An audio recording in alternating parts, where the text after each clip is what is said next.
So, welcome to the Future of Wellbeing podcast. So, Mia Kyricos, welcome. Thank you for joining us. Thank you for having me. And I just love the title of your podcast. I'm so happy to be here. Thank you. Well, I'm really keen to hear your perspectives on the future of wellbeing, but you are President and Chief Love Officer of your own business, Kyricos and Associates. And I understand that you are the world's first Chief Love Officer. Is that right? Tell me about that. That is true. I am the world's first love officer, but hopefully not the last. It's really just the kind of CEO I am. But right around 2020, I actually did some research around love as a business strategy to determine if it pays, much like I've had to do with wellness and well-being for the last Yeah. 2 decades. And in a nutshell, I determined that it did. And so I very happily changed my title. And I know that it's a movement now where a lot of people are actually contemplating this four-letter word that hasn't typically been in a boardroom, Mhm. but how it can literally manifest into positivity management and impact the bottom line. Fantastic. And, we're here to talk about the future of well-being and the direction of well-being in the workplace. But I guess um, if we are feeling about a more positive world where well-being is at the center of business decisions, I guess love is a part of that, right? It's love for your people. It's love for the impact. It's kind of love for, being human, right? Right, 100%. I mean, I really look at it as the what is the business of wellness and well-being, but the how is ultimately about love. And there's many synonyms for that, but things like gratitude and kindness and those kinds of things that isn't all about being touchy-feely. It actually shows up in business performance. And so it Yeah. feels good and it does good. So Yeah, yeah, brilliant. And tell me a little bit about your business and what it does, so our viewers and sure. our listeners can understand that. Sure. So our business is very much focused in advancing this $1 trillion global wellness economy. And so there's many segments of that. Meditation, mindfulness are some of the more forward ones, nutrition and so forth, but things like real estate and wellness travel. It's a huge economy that's about 3 times the size of the pharmaceutical industry. So I say the business of keeping people well is 3 times the size of treating those that are sick. And Mm. I think wellness is ultimately the road and well-being is the destination that we're all trying to get to. And there's different ways to achieve that. And so our focus is helping companies of all kinds to leverage wellness as a strategic differentiator, whether that's commercial with products and services or internal for workplace well-being, planetary well-being, or increasingly a Mm. combination of all of the above. And so we have a proprietary approach that we've brought to market, but we are exclusively focused on helping companies to make wellness and well-being part of their DNA, not just their P&L. Fantastic. And I know you've got this wonderful ecosystem of well-being that we'll get into and talk in a little while. Um, Tell me a bit about you and why are you so passionate about this? What is your catalyst for being an agent for change in well-being? Uh, my personal mission has been to help people live well for as long as Mm. I can, show up for people that I love and have a little fun while doing it. Um, but really, it's been the last 20 years that I've held different positions in big business at Hmm. large, leading wellness and well-being of some kind. So I worked at Starwood Hotels for a while, leading their spa and wellness division, looking at wellness within the four walls of spa, fitness, and pool, but then over time outside the four walls in the community and so forth. I've led the workplace wellness division of a human performance company Hmm. on the campuses of Google and Intel and others where we had really big deployments. I've been chief brand officer of a wellness company. All of these things have really been fueled by the fact that uh, there's a real desire out there to legitimize this business of wellness. That's what's personally fueled me because I see what it does for humanity and human health as well as business performance. And so there's science and evidence behind it, but a lot of times people sort of look at it as a touchy-feely Hmm. practice. And so I'm very much committed to helping people live well. And once you see the light, it's hard to not shine it on others, right? So Yeah. um, that's ultimately it. So my focus has been there, and then along the way, because there hasn't been enough data and information to help people make business cases when it came to wellness and well-being. I helped to build some organizations that have done just that. So I helped to found the Global Wellness Institute, which is Hmm. a nonprofit educational foundation that ultimately produces all that research out there that's quantified the industry. And once you put numbers behind something, people start paying attention. And so Yeah, that's ultimately been my calling in many yeah, ways. fabulous, absolutely fabulous. And listening to you speak there's a few things that resonate. The size of the wellness industry about keeping people positively well being much bigger than the industry that helps people when they're sick. I guess Yep. you'd expect that to be the case, but maybe a little bit surprising. And I guess you mentioned performance a couple of times there as well, and helping organizations understand that well-being isn't this soft, touchy-feely, discretionary benefit nice to have, but it is an essential component of performance. And I think that's probably the game changer as we transition to the future of well-being, is helping more leaders understand that. And are you seeing that in your work? Yes. So I think historically, when we've looked at particularly well-being in the workplace, for example, it's as good as any. We've looked at it as a product or a platform or a service that we're trying to offer colleagues or leaders, and if we're lucky enough, maybe even consumers. But we have not done a good job of mapping it to an organization's brand and business objectives, right? Mm, So what we've seen is there's a way to do so with authenticity and integrity, but also to get people that may not be as convinced as you or I are mm, to speak their language, mm, and you need to talk about what the business objectives are, why this is good for people, community, and planet. And bring it down to the raison d'etre of each organization that you're trying to bring well-being to life in.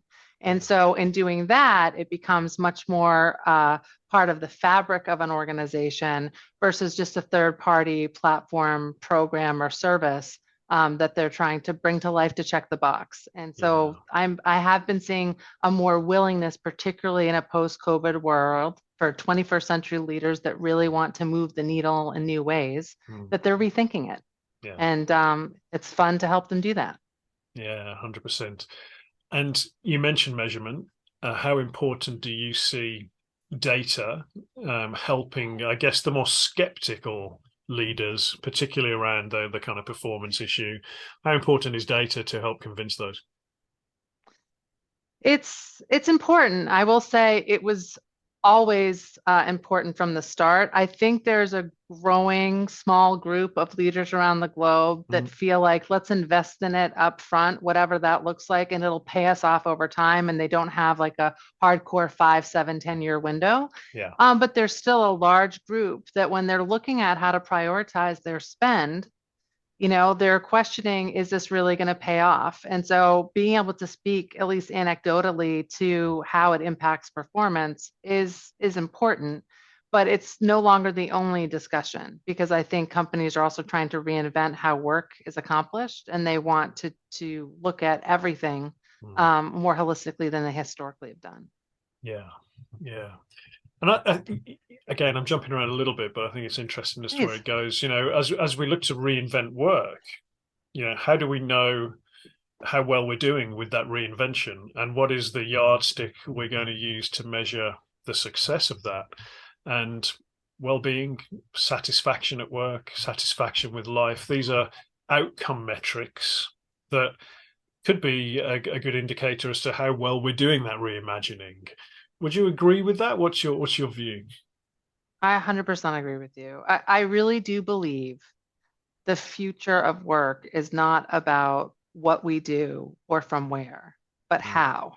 yeah. We have spent millions, trillions of dollars, likely, in trying to institute programs instead of looking at how we work. The reality is, it's more cost effective for companies to look at how they work, how they run their day to day meetings. Are they respecting people's time off? Are they starting meetings with issues or problems and so forth? Looking at how we work and that impact to well being Mm, is ultimately a more cost effective way than bringing in programs that may not necessarily have either an ROI map to it or they're not part of culture change. And I think that that's the big difference. It's more about the how. There's place for both, there's purpose for both. But I think we've historically looked at them as outliers and Yeah. not part of what organizations can do and who they are. Yeah. And my favorite quote on this is, let's stop trying to fix the people and let's start fixing work. Because, Exactly. well-being, it's been benefits, it's been, support benefits for people that are struggling, that work may or may not be driving them to that struggling state of being. Or it's well-being benefits that people may feel they don't even have the time to use because the demands of their job preclude that, or the culture of the company precludes that. um, which is ridiculous, right? So rather think about how we can structure work as a positive, more efficient, more effective, more human. Um, and the research now is starting to tell us that the outcomes of increased performance, increased profits, increased stock market performance will follow, right? Yes, lower absenteeism, greater productivity, and the list continues. Measurement is important, and I would advise that, figuring out what are the two or three things to watch the needle move. Yeah. But at the same time, I think we focus so much on ROI as return on investment instead of return on impact, and that's very Mm. different. And I think there's really great potential to look at well-being as making impact both internally and externally, if we reconsider how we work, not just what we're doing. I Mm. think that's a really important thing for any listener to contemplate as they look to bring well-being to life moving forward. Yeah, and if you're a line manager sitting in an organization, and you may have a CEO and a board that is supportive generally of well-being. Let's imagine that scenario. You're a line manager with a huge bunch of demands. How do you then go and implement that? How do you go and think about the how are we working as a team that is more conducive to wellness and ultimately performance? What would be your advice to those at the mid-management level? How are they model? The first thing I'd ask them is how are they modeling it for their Mm, team members? mm, It's amazing what happens. It's amazing how 80%, I swear, of the problems go away when you have a leader that's not trying to just check the box because they feel like they need to, mm, but because they identify with well-being in some way, they model it and they share it for people to follow. And they make their colleagues and team members feel like they have the permission to care for their well-being, not just before work or after work, but throughout the day. mm, And that alone, by modeling that behavior, is literally half the battle. mm. And there's a ripple effect there that makes it everyone's job to partner to support each other's well-being versus putting all the pressure on the leader. The leader just needs to push the first domino, and then it's amazing what happens. I love that. Yeah, I love that visualization of the leader pushing the domino. One lovely example from someone in my network, they talk about well-being non-negotiables, and it's introduced by the leader. But then in the team, everybody talks about what are the two or three things we need to do individually each week to stay well. Is it that soccer game? Is it that book club? Is it getting home to have dinner with family on time? But by sharing it with the team, then the team hold each other to account. And they're in a deals-based environment. So at times, obviously, they get really busy with a lot of deliverables and time pressure. But they still hold each other to account to do those simple things that helps the team stay well and work with each other to create that space. And I love that because you've got the leader creating permission, but then that shared responsibility that you mentioned. And then managing expectations. I mean, one of the classic things I often tell C-suite leaders, and maybe mid managers have access to it too, is a basic conversation. If you have an executive assistant that's helping you be who you are in the world, right? So many times we never have the 3-minute conversation, which goes something like this. How do you work? What's important to you? Like you just said. Just so you know, I travel around the world Mm, and I'll send emails sometimes at off hours. mm, And that's not indicating that my expectation is you're going to respond to them. You're going to respond to them when it works for you, when you're working, within reason. And mm. if I need you urgently, I'm going to call or text. Yeah. In absence of that conversation, it's just a very baseline grassroots example. if you have an admin that is getting emails or they feel like they need to be at work at odd hours when someone they're supporting is running around, by not having that conversation, they make up stories in their head about how they should work. They start Mm. believing they don't have the permission to take care for themselves. And most of the time, it ends up being not just a miscommunication, a lack of communication. Yeah. So it's exactly what you just said, which is have the conversation up front, understand what helps people to show up as their best, and work to support each other. That goes so far and is so underestimated in companies today. Yeah, I think you're right. And I think often in that example you gave, the leader might be mortified if they find out that their Exactly. report is feeling Exactly. that way, right? Right. Because Exactly. it's a lack of communication. And I think sometimes we've got to state the obvious. You are allowed to take a lunch break. You are allowed to work in this way. You are encouraged to exercise, whatever it might be. But it's given Right. permission, isn't it? And I think that's a It cultural is. thing, but I think can be influenced at the line manager level. I So completely agree with you.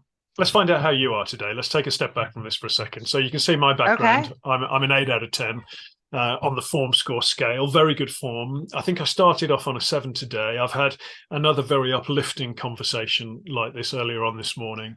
And so that has definitely boosted my score. I slept pretty well. I'm feeling pretty motivated about the mission and passionate about the mission. And I'm sure we share that sense of purpose. Slightly overwhelmed with kind of the amount of things on my task list, but prioritizing them, and a few health challenges, as I've mentioned to you previously about long COVID, which definitely keep me down a bit. But overall, very good form. What about you? What would be your score out of 10 today, Mia? I not to copy you, but I feel like I'm an 8 trending towards an 8.5 for sure by the end of this conversation out of a 10, which is great. Like you, I've been feeling a bit overwhelmed by the things that have been going on. I Mm, learned, I love that people always think that we have this figured out, but just like them, we're working on our form score every day, right? yeah, So last night I didn't empty my brain of all the work conversation that was going on in my head. So I didn't sleep as well as I normally do. And I yeah, probably started off the day at about a 6.5. yeah. But then I got out in the great sunshine and bumped it up to 8 before I sat at my desk or stood at my desk, as the case may be. And now I'm feeling like I'm just trending upward. I might hit 9 today. We'll see what Yeah. happens. Fantastic. Well, really good to hear. You mentioned that point about emptying your head, and I think that's an interesting one, isn't it? Because um, I'm sure you find this as well that we love what we do. We're making positive change. We're very mission driven, and often that can be kind of all consuming. And then we need Mhm. to find ways to a put the boundary between kind of work and downtime in place, but b I guess temper and mitigate that passion. So, what are your go-to strategies for doing that, Mia? Sure. So I have to get my morning started off right for the day to go well. Yeah, What my typical strategy is, I wake up, the first thing I do is I roll out of bed, and for 10 minutes I meditate. And yeah, I'm a fairly new meditator. I've probably been doing it for 5 or 6 years. I could preach the benefits, but didn't practice it enough myself. Now I can't live without it. And it's a mm, tool. If I'm struggling during the middle of the day, I'll stop and take 10 minutes. I then make myself a lovely cup of coffee mm, and enjoy my one single cup. And I sit down and I read something that's good for myself. And, that's usually not headlines and it's normally not on my phone. yeah, And if I have something that's bothering me, and whether I woke up with it or I'm realizing I might have a hard time going to sleep, I have something unresolved, I grab a journal and I just throw out whatever's on, say anything scary or concern that's keeping me up or something that's unresolved, and I journal it out. And when I shut that, I imagine I've literally put the lid on the trash mm, bin yeah, and it's out and I've emptied it from my system. And sometimes through the writing, I sort something out. And then I'm mm, like, oh, that was keeping me up. But I let myself not get it perfect, not write in perfect sentences. I literally just write. And it's literally how I clean, basically erase the whiteboard in my brain and make sure it's fresh for the new day. yeah, yeah. And is that's a discipline, right? That's a habit that you've built up to be able to do that Yes. regularly. Both those things. And my perfect morning is a 10-minute meditation. I take about 20 minutes to read something good for myself with a cup of coffee, and then I get out and I move Yeah. anyway. And that is my trifecta of setting up the day for success. Yeah, brilliant. Sounds good. Now, before we really look in a little bit more depth about the future of well-being and talk about your ecosystem, I'd asked you to just give me a couple of songs, give me a song that kind of boosts your mood, and I'm going to share that in a second. But how important is music in your kind of self-care regime? It's critical. I would not be able to move without it. Mm, I don't, unless I'm have in a rare position of speaking with a friend, music is critical. I have lots of different things. I thought of three different beats, but the first one is when I just need to relax and get to a happy place. Van Morrison's Into the Mystic yeah, makes me very happy. Mostly because the lyrics remind me of my hometown, about hearing a foghorn. I come from the land of lighthouses on the East yeah. Coast here Mm, of Maine in the United States. And so that's a big one for me. I have a wonderful. couple more if you want them. Yeah, well, I do want them, but first of all, the Van Morrison. So when I was getting married, I guess you guys call it bachelor parties, right? Hmm. We call them stag do's. I'm not a big bachelor party fan. So I went to Stockholm with a couple of good friends, and we went to a jazz concert, and Van Morrison was playing there, typically grumpy, kind of barking orders at the band. But just what it was, this amazing, performance in Stockholm, in Sweden, which I'll never forget. So I can certainly relate to that song. But there's another one, Rise Up, that you shared with me, and I'm just going to play a segment of that. So bear with me while I just navigate the tech, because it's a fabulous, fabulous song. Bear with me. I did have it queued up and it sort of disappeared, but there we go. Right. We gon' walk it out and move. We gon' walk it out and move mountains. And I'll rise like the day. I'll rise up, I'll rise unafraid. I'll rise up, and I do it 1,000 times again. And I'll rise up, I like the waves. I'll rise up. Amazing. Now, I'd never heard that song before, so that's Rise Up by Andra Day. Tell me what that means to you. I just love that. When you're just feeling a little sluggish and, it's the song starts off with a very catchy, just soft beat. And the lyric starts off with, if you're broken down and tired. And it Mm, talks about how you're feeling.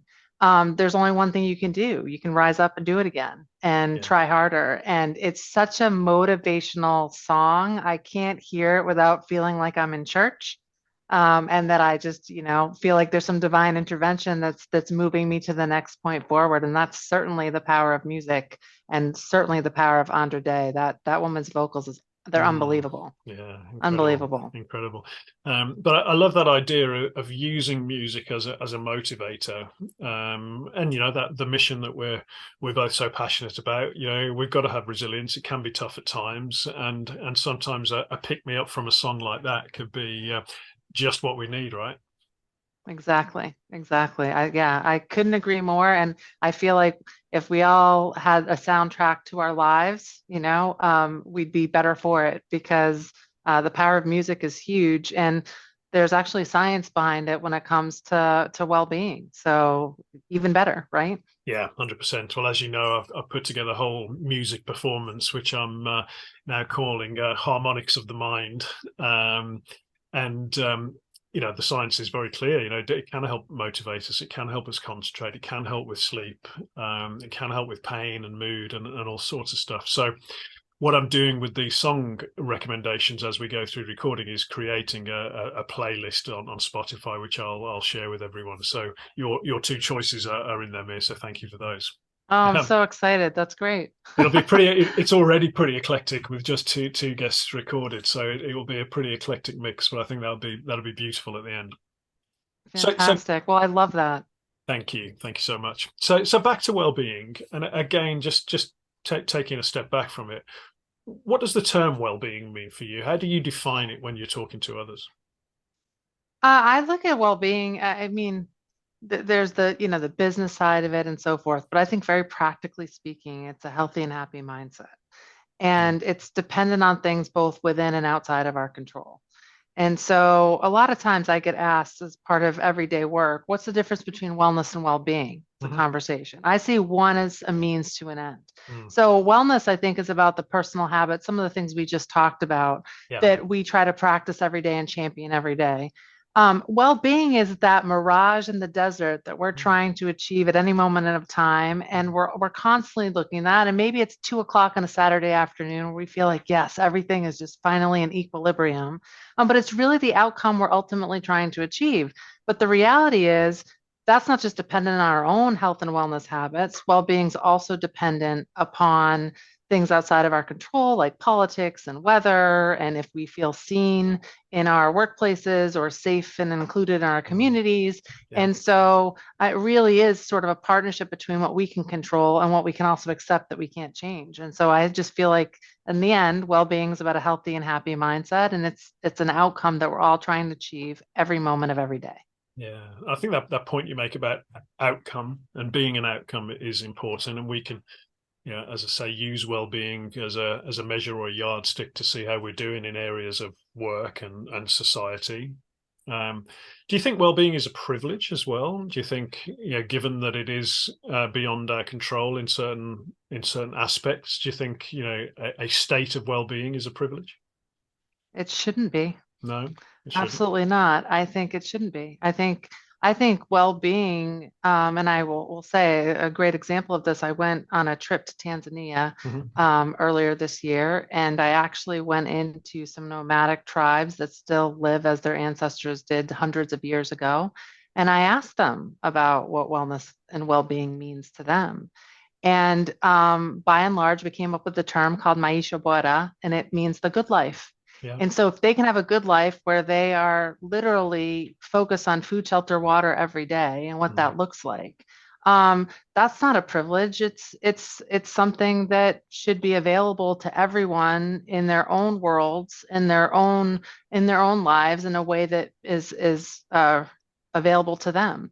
And I think we all identify it, whether if you are a tribalsman or a Fortune 1000 CEO. Mm. And the reality is, in some ways, like it or not, the business of wellness and well-being has focused on making the top 5% of the world's population more resourceful than they already are, Mm. versus bringing it to Main Street. Mm. And I think that's really in some ways something we all as leaders now in this business need to help fix. But I think, yeah, it's interesting, isn't it? Because I think, well-being of a nation isn't necessarily dependent on how wealthy that nation is. In fact, often it's the reverse, right?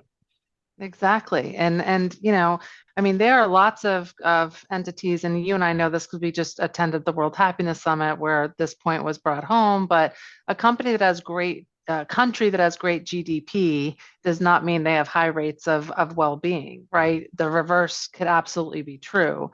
And so it just proves that, economics are part of it, but it's really not the whole story. And it is very individual. It's also dependent on, different tribes of people that might share common goals. It varies. But I don't think well-being is or should ever be termed of privilege. Mm. I think it should be something that is available to anyone, anytime, anywhere. And we should all help to make it so. Yeah, and as you touched on, really, that means reducing inequalities. It means reducing conflict, and those things that detract from the opportunity to reach a state of well-being. Exactly. Exactly. So, future of well-being, that's what we're here to talk about. You've touched on some of this already, but what does the future of well-being look like for you? And I guess in the same breath, it's how much of an optimist are you, Mia, as well? I mean, it really does. I do think the future of well-being is about, um, I guess I did sort of hit this, but I think it should be a multidisciplinary, accepted part of everyday life that Yeah. spans Main Street to Wall Street. Because, Mhm. I think we've started with Wall Street a lot, but I really do think that's what the future potential is. I think we've have a very westernized work culture now around the globe. And we sort of have about 50 or 60 years of frankly unhealthy habits to undo. And I think we have the opportunity to do it together because hearts and minds were open during the pandemic. And I think forward-thinking leaders are rethinking what well-being could look like as long as we don't have amnesia. I think we were all reminded of what's been really important to us. And I think the future is a world that is more accepting, more supportive, more collective than individual. And I'm a capital. I'm not a socialist per se, but I will say that it is a shared responsibility at home, at work, and in life. And I think that that's something that we all have to accept, that we're all connected, and to care for the well-being of people, community, and planet, we need to be more conscious of each other to be able to realize well-being for as many people as possible. Yeah. I want to pick up on that community point a little bit, because I think the pandemic did show us the value of community, didn't it? The loss of community and the loss of connection when we couldn't see the people that we wanted to see, but also communities coming together. And we know that loneliness is a problem. We know that people are dislocated from families and their communities. We're working much more away from families.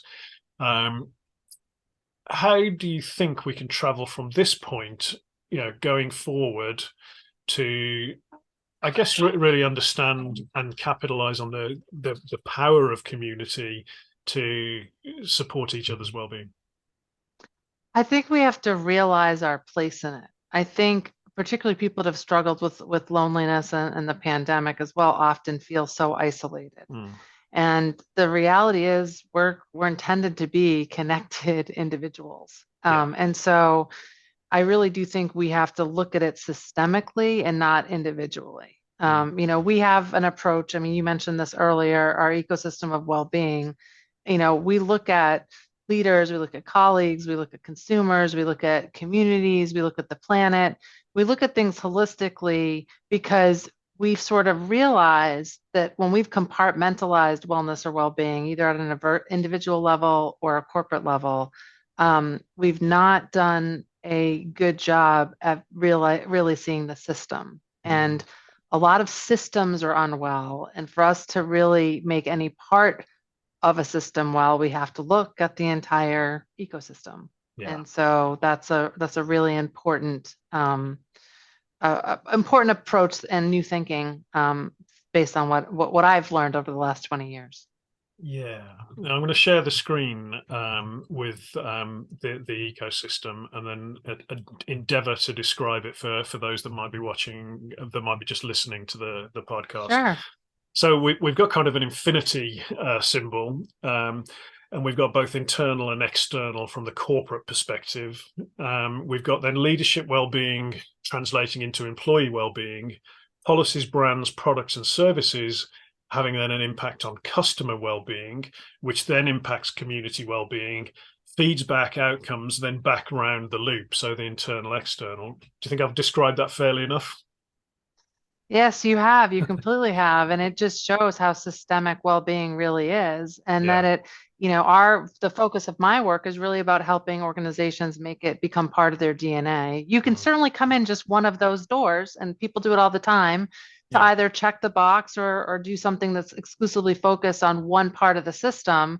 But if we do our jobs right, we get them to lift up their heads and see the whole system, and how a much more holistic approach on how to make well-being really successful in organizations of all kinds. So you did a good job.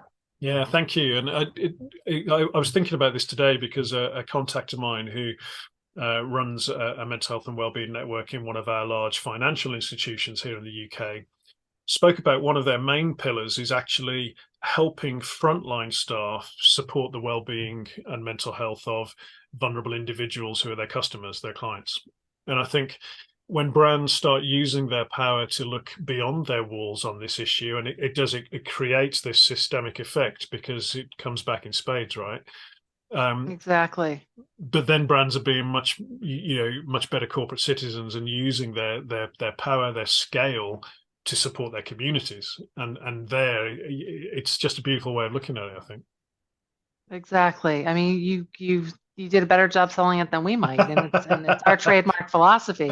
But fortunately, I will say, my lawyer always says, make sure you say it's a trademark. I was like, yes, it's trademarked. We own it through the EU and the Americas, and Asia's pending. But the reality is, um, sharing it's the easy part, actualizing it is the harder part. And, there's a lot of detail that goes behind all of this. And every company, this manifests differently. And I think we have to accept that well-being is not about one size fits all.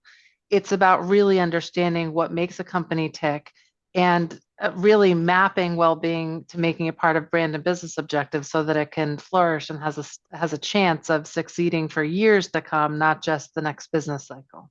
Yeah, and that was kind of my next question, really, is how do you operationalize that? How do you, take if you've got an enlightened CEO who thinks this is great and we want to do this, then I don't want you to give away trade secrets here, but how do you then say, okay, let's look to the external markets, let's look to our customer base, and let's convince all of the different stakeholders that are different levels of the organizations that this is a good idea, when they're probably bonused on profits and return on shareholder value, right? Right. Well, we start with them. And I think, we either, for those that don't really understand the systemic approach, we do start with the leaders and then almost go sequentially.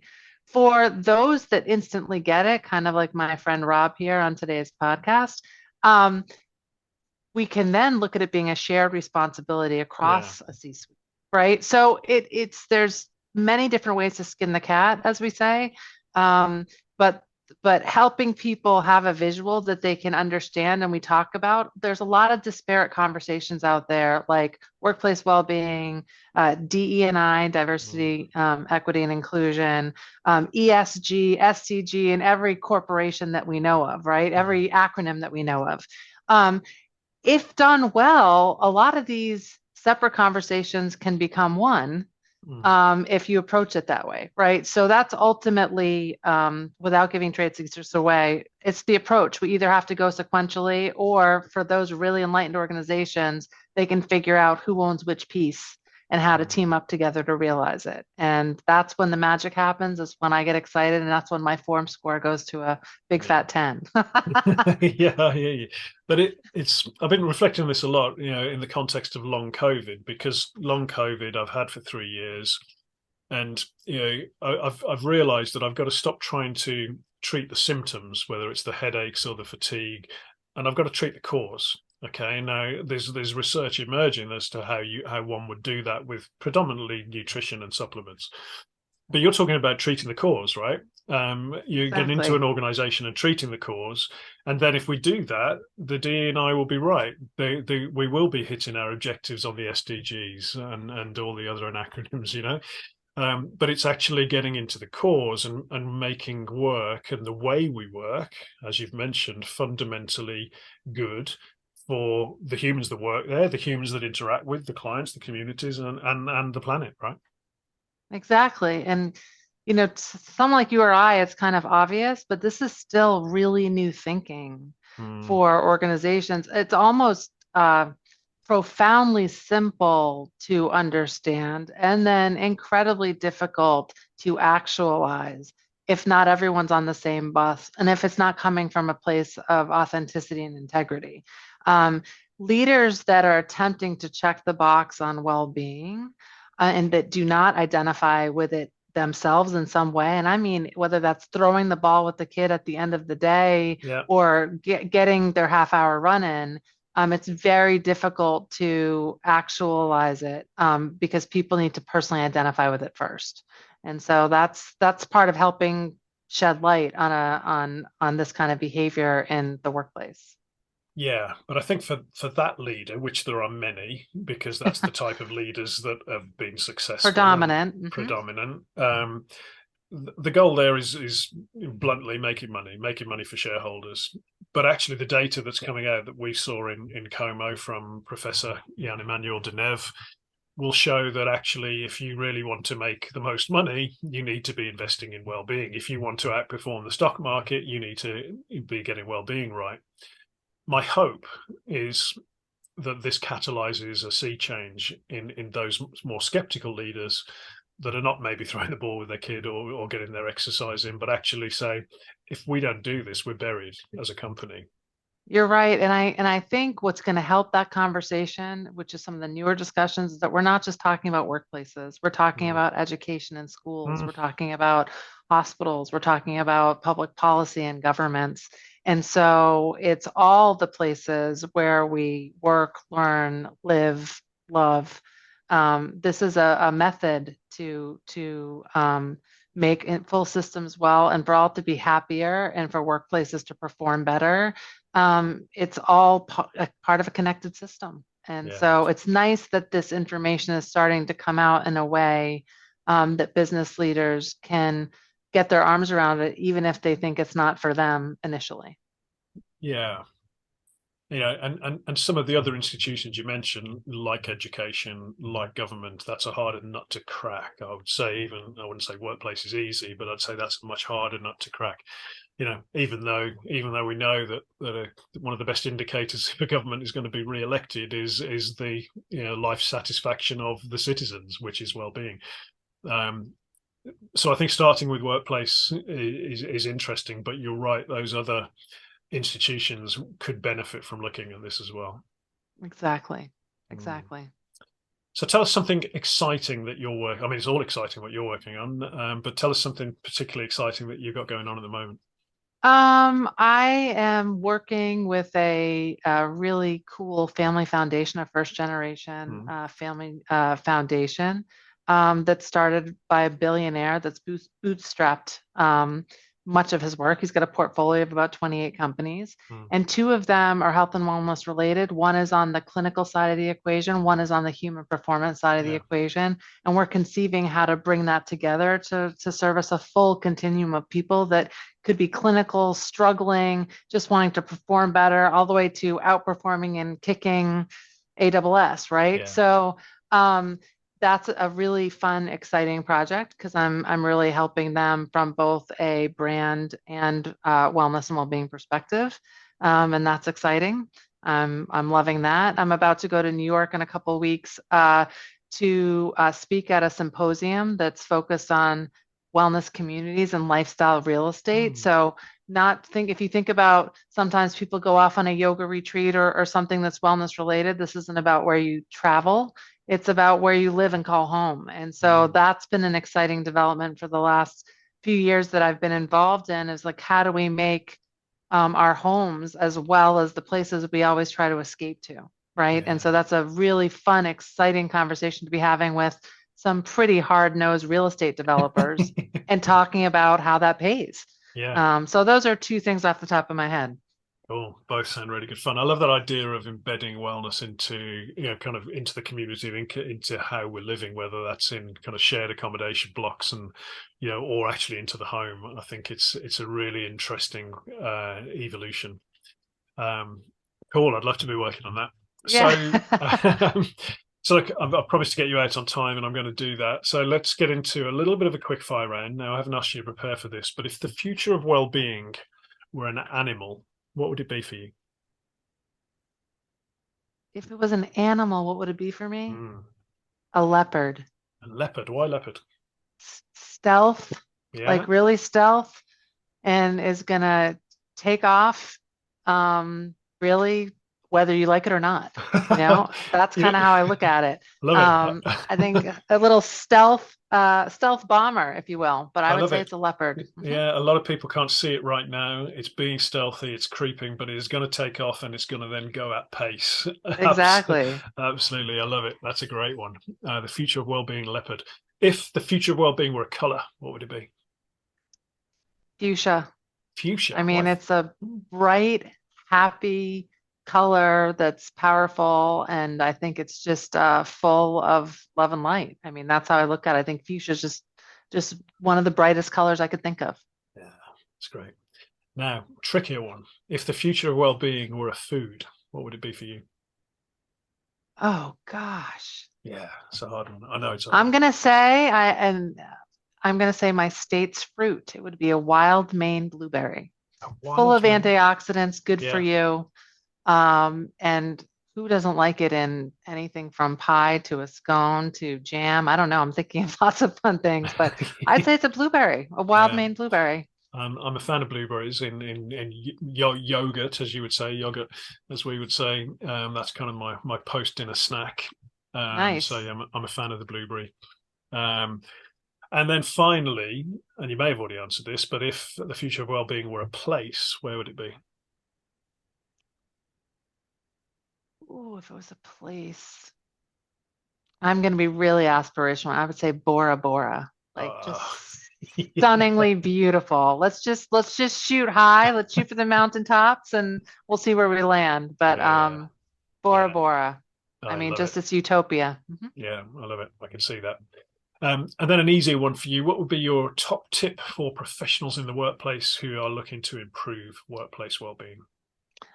I think I said it earlier, and it bears repeating. Focus on the how, not just the Mhm. what, how people are working. That is where the secret is for well-being moving forward. Yeah, I think that is a good one. I think it speaks to that operationalizing rather than solutionizing well-being, which is what I'm starting to talk about.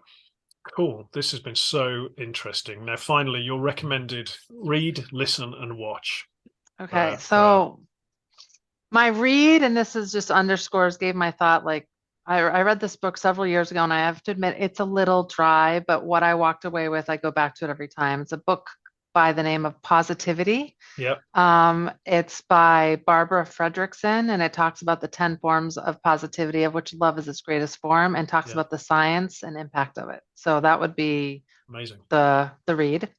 Listen, I know you probably expected a podcast. So aside from listening to your awesome podcast, I would also say Florence and the Machine. I just think Ah, her music and her mm, voice is just transcendent. And mm, so I would say listen to some music, but that would be my choice. yeah. Um, and then watch, it might surprise you. Have you seen the popular American series, which I think is now syndicated in other places, called Alone?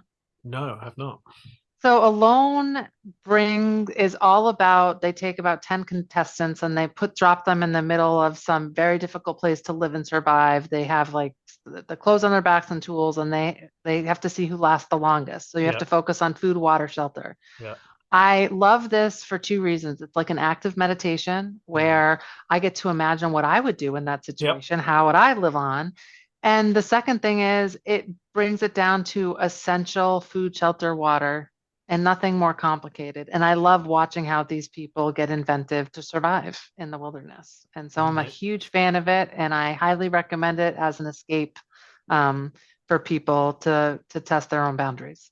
I love that. Yeah, active meditation and escapism, and we need that escapism from everything else going on. Brilliant. So we'll put links to Exactly. those in the show notes and links to your website as well. Mia, thank you so much for sharing your perspectives. What I've really heard strongly is focus focus on the the how rather than just the what. And well-being being the shared responsibility, not just kind of HR's responsibility, but let's bring everybody together, but let's think about how we're working and sharing that responsibility. Exactly. Well, so you synthesized it perfectly, Rob. Thank you. Well, it's been a pleasure chatting to you as ever. Thank you so much. This is the Future of Wellbeing podcast. Thank you for tuning in, everyone.